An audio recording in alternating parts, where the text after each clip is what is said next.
Hello, everybody, and welcome to Practical Wisdom. Season 1 is focusing on facing the fear of success. I'd like to welcome Ashley Rainsbarger, our subconscious growth coach. So say hi to everyone. Ashley, how are you doing today? Hey guys, how's everybody? Thank you so much for having me. Of course. I'm so glad in the midst of all the things people have going on, you had the time to come in.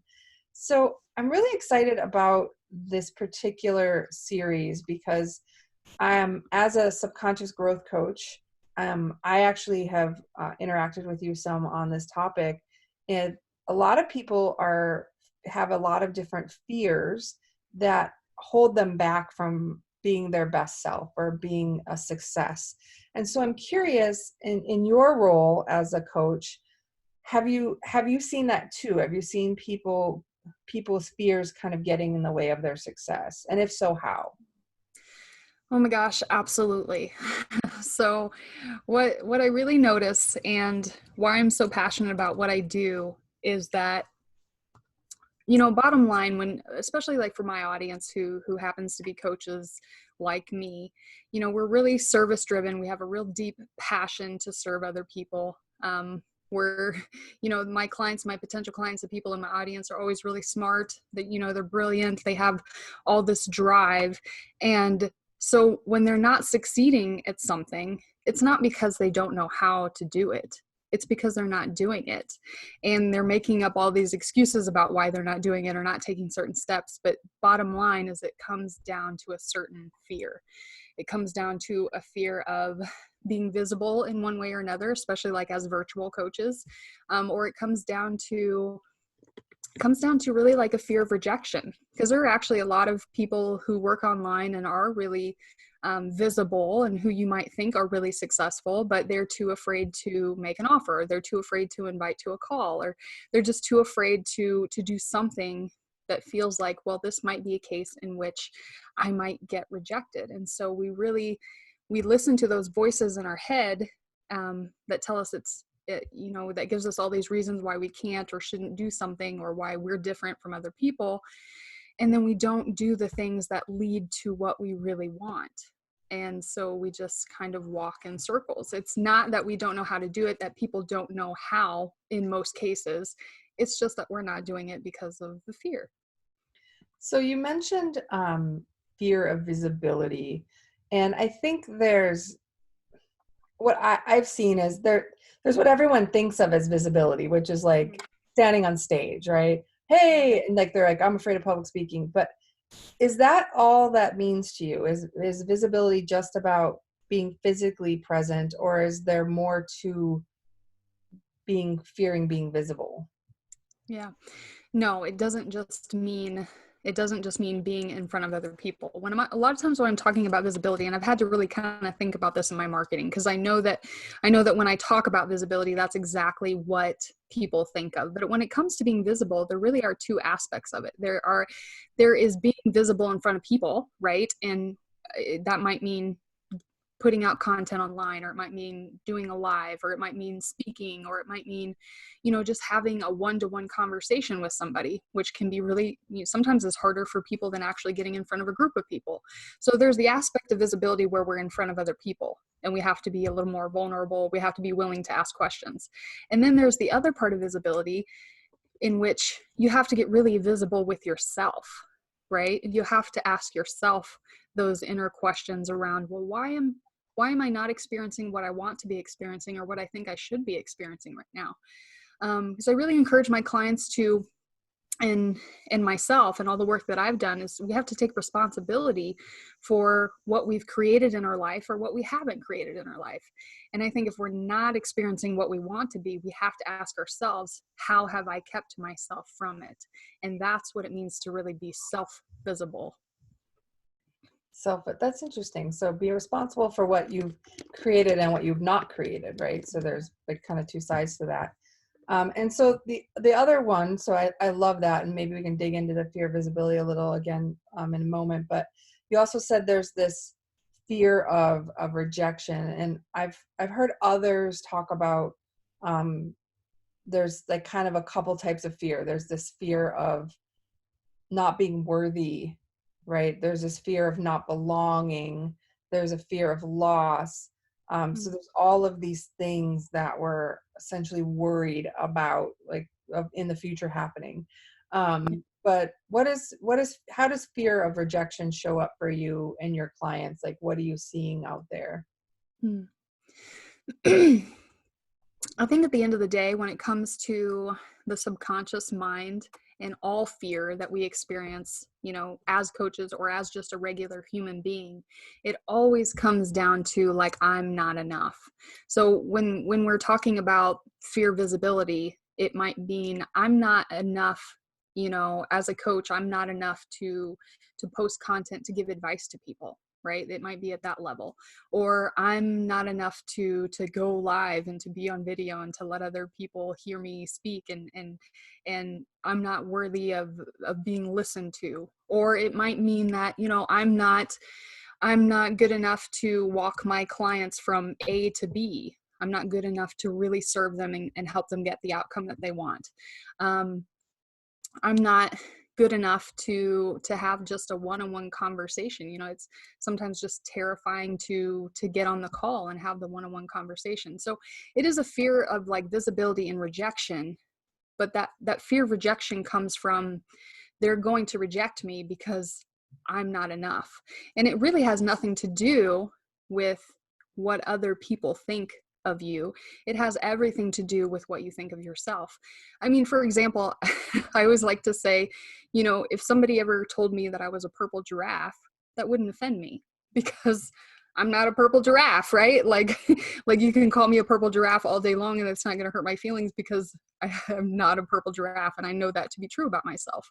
So whenever somebody does call you something or makes you feel uncomfortable or makes you feel small, you have to really turn that inward and ask yourself, well, why does it make me feel small? What do I believe to be true about myself that would allow their words to make me feel this way? Did that answer the question? Of course. Yeah, that was a very in-depth response. Good. So, with all of those different fears and kind of the I'm not enough, one of the things we really were hoping to do a little differently with the Practical Wisdom podcast was being able to give people some practical strategies to overcome this fear of success.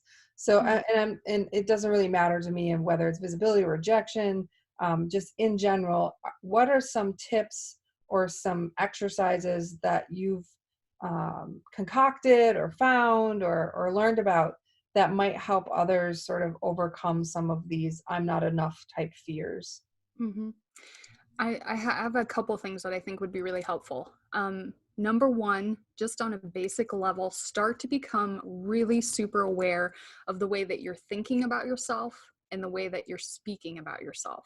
Because, I just had a conversation with a client yesterday where she was feeling really frustrated about, I still keep having these thoughts. I still keep having these fears. And it's okay that you do. I've done a ton of mindset work, a ton of like energetic healing, and I still have the negative thoughts. And we're always going to have the fear. What matters is what you do with it. What matters is how you choose to respond. So number one, just start to be aware. When you think something really negative about yourself, or when you find yourself speaking something really negative, and just allow yourself to choose again. Allow yourself, that's something that Gabrielle Bernstein talks about. Just allow yourself to choose a new thought. Allow yourself to pause and reflect and choose something different to say about yourself. The other thing that I think is super helpful, because oftentimes like what fear does is it just clogs our mind with just so much chaos. And what we end up doing is just spinning in emotional circles, and we don't ever take that energy and do anything with it. So it's just exhausting. And if instead we would take time to just sit down and write out a list of the fears, write out a list of the things that you are worrying about right now. And it can be something huge and impossible like world hunger. I know, like, I find myself worrying about that at 3:00 in the morning. Or it can be something very specific, in your business. If you're working on creating a client, you don't know when your next client is going to come. Take a moment and write down all the fears and all the worries that you're currently experiencing.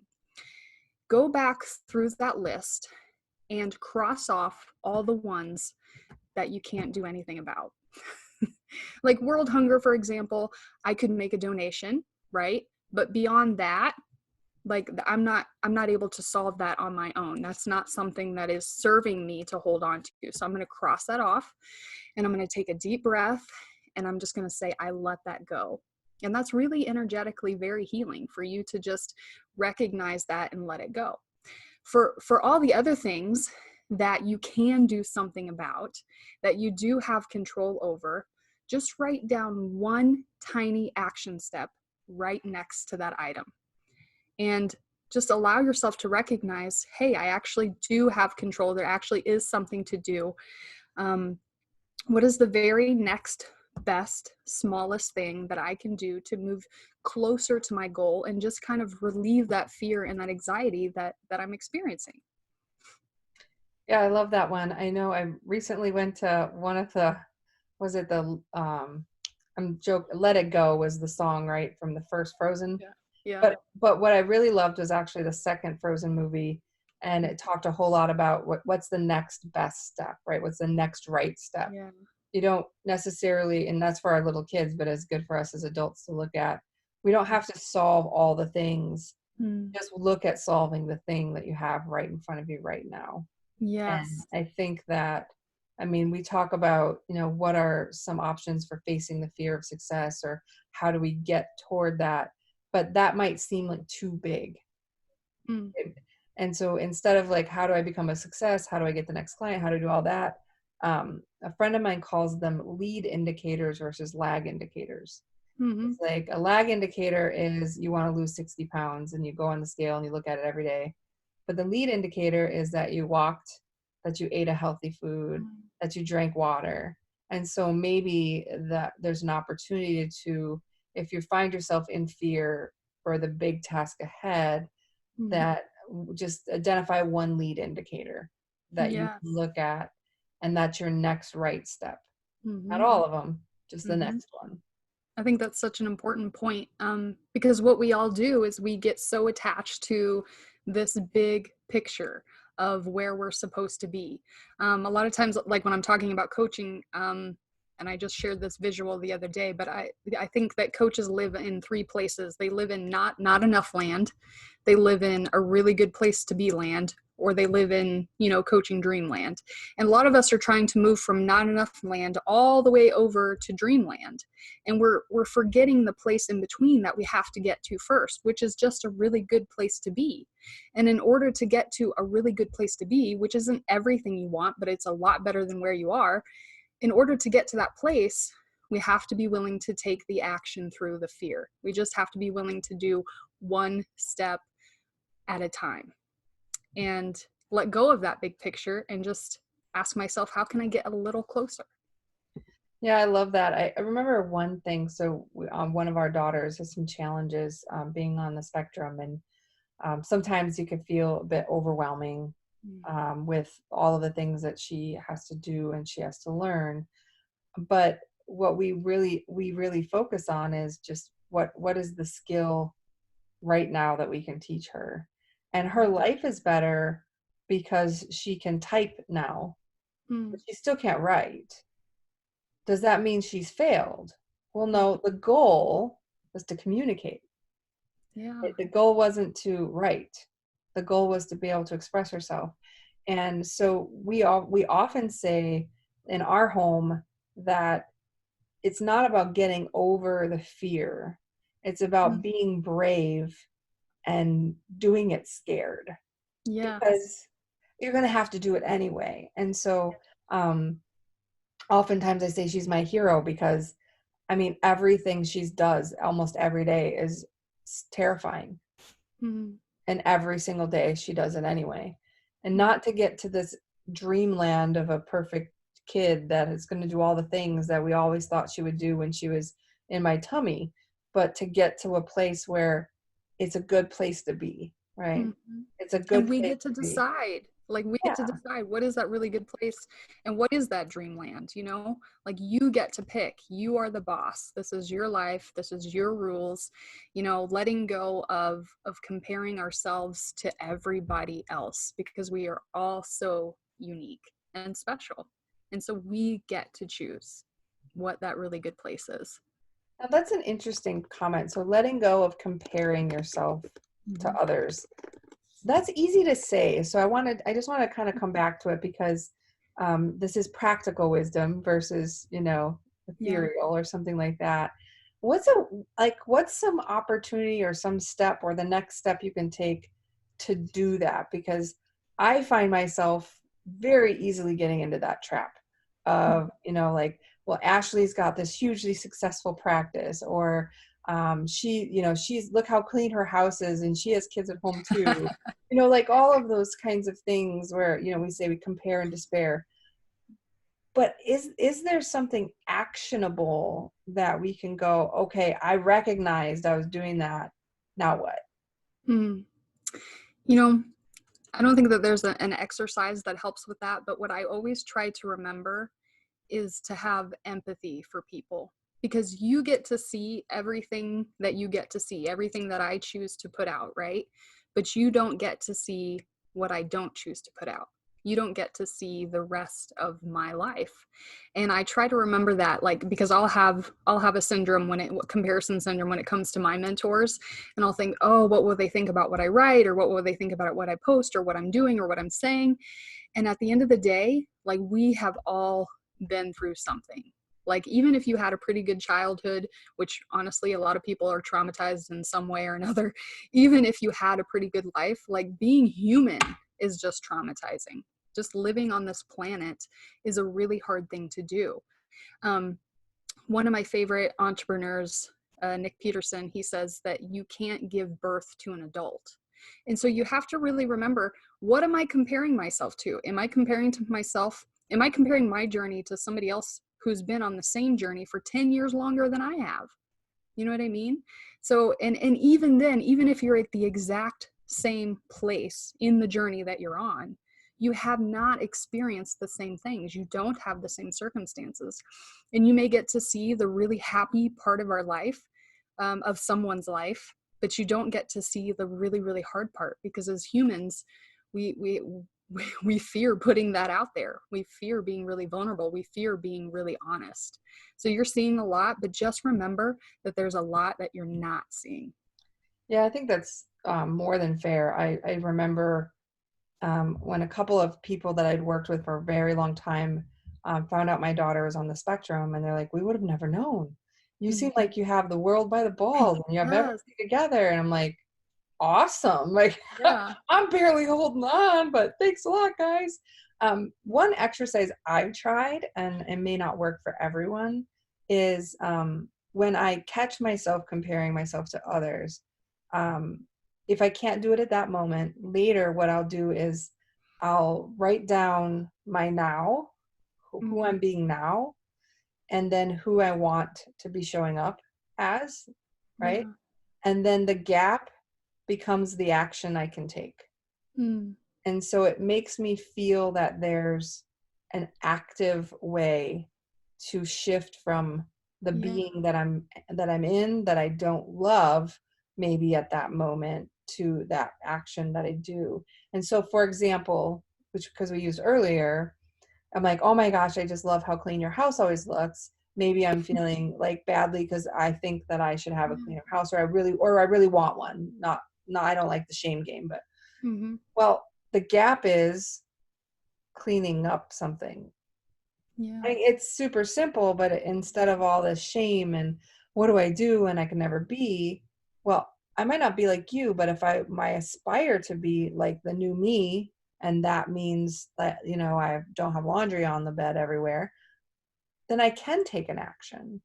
Mm. Uh, but I try to shift it out of that perspective of the envy of the other Yeah. person and bring it back to, well, why are you in that place then? Yeah, and absolutely. It's like self-reflection. Like, why, instead of, because a lot of times what we'll do is we'll put it on the other person, like, oh, why are they so awesome and blah blah blah, even though I'm over here thinking like, oh my god, I have a bunch of laundry on my dresser, or which I don't right now, but normally I do. but a lot of times we put it on the other person, and instead what's really helpful is, like you said, like, why is this causing me to feel a certain way? Like, what about this is triggering me? Well, it's triggering you because it's something that you want. And so you're right, like, you just get to take like a simple action, and then you have it, and instead of just letting it be the story that plays over and over. Yeah. Because I mean, another thing with the comparing yourself to others, which was, I guess maybe I'm getting older or wiser, but I remember always like looking at people of certain reason I'm comparing and like, oh my gosh, she's so thin, or Mm-hmm. she's so young, or she's so this, or she's so that. And when I started doing this, me to the aspiration of me, what I found out was I didn't even want to be that Mm-hmm. thing. And Yeah. that was actually a pretty big surprise for me, because I thought I was very in tune, and that I was very empathetic, and I always gave people a good shake. Um, but I was actually comparing myself to a person that I didn't want that skill. I didn't want that attribute. I didn't want to be that way. And so then I Mm-hmm. did have to kind of step back and go, you know, Yeah. that's a jealousy thing. What are you actually jealous of? Which became Mm-hmm. something different than the fear conversation. But I think there's always that opportunity to, with the very first thing you said was step one of getting out of fear, is to become super aware Mm-hmm. of what you're saying or thinking about yourself. And I Yeah. think maybe number two is considering what you're saying or thinking about others that you want, Mm. checking in and seeing if you really do, you know. Yes, because there's a big difference between what I actually want and what I think I should have, because of, again, everybody around us. We have to be careful of like those, well, I should have this and I should have that because Sally down the street has it or whatever. And that just goes back to comparison syndrome, and it's not actually what we truly desire. So it becomes important then to get really connected with, no, what do I really want? Like, Yeah. what I want is okay. Yeah, and I love that you brought it up, because the one thing I talk about a lot, probably because it makes me laugh, is like we really do have to quit shoulding on ourselves and others. I Yeah. mean, there's no should. You Mm-hmm. just do or you don't, right? It's like Exactly. um I think my mom was a really amazing cook. She's an amazing cook. So all my life I thought I should make breakfast, I should make this healthy lunch, I should make dinner this thing. I hate to cook though. I hate to cook. Mm-hmm. I have no desire whatsoever to Mm-hmm. do anything in the kitchen. My husband, on the other hand, loves to cook, loves it. But Mm-hmm. for years, we've been married 20 years. For years, I'm like in there, all right, ticked off, right, making this food. And he's like thinking, gosh, I could just make it, you jerk. Right. And we're doing all of this dance. And when I finally Yeah. stopped shooting on myself and said, well, I don't like this, and he does, what can we do about that? So it was interesting. So definitely one way to move from stuck to success through fear is examining your shoulds and Yeah. seeing if they are Yes. Because something we to don't hold. want to end up like at the end of that with a whole life around everything we thought we should do and not around anything that we actually wanted. And that's what happens when you don't get really clear with, what do I actually want? How do I actually feel? What actually matters to me? Awesome. I love it. So basically what I've heard us kind of go through is there's kind of two reasons that we have fear of visibility, right? As being in front of people, and then self visibility, which I think is really insightful, kind of the I'm not enough and I'm not worthy. Mm-hmm. And then there were a bunch of practical tips you gave, start with awareness, and then allowing a new thought, which is Mm-hmm. super beautiful. I think we forget to give ourselves permission a lot. Yeah. And then sit and write out your fears, and then cross out the ones you literally can't do anything about. Yeah. Yeah. um, Stop carrying around. yeah, stop that.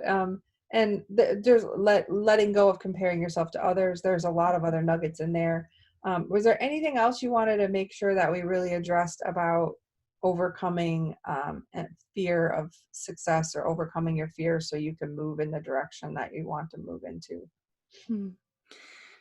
I think just be really aware of like what actual success looks like to you, because again, it's going to look very different for you than it looks like for another person. And maybe once you get really clear around what that actually looks like what the big picture of success is, it's probably going to feel a lot less scary, because it's not what you think that other people are experiencing.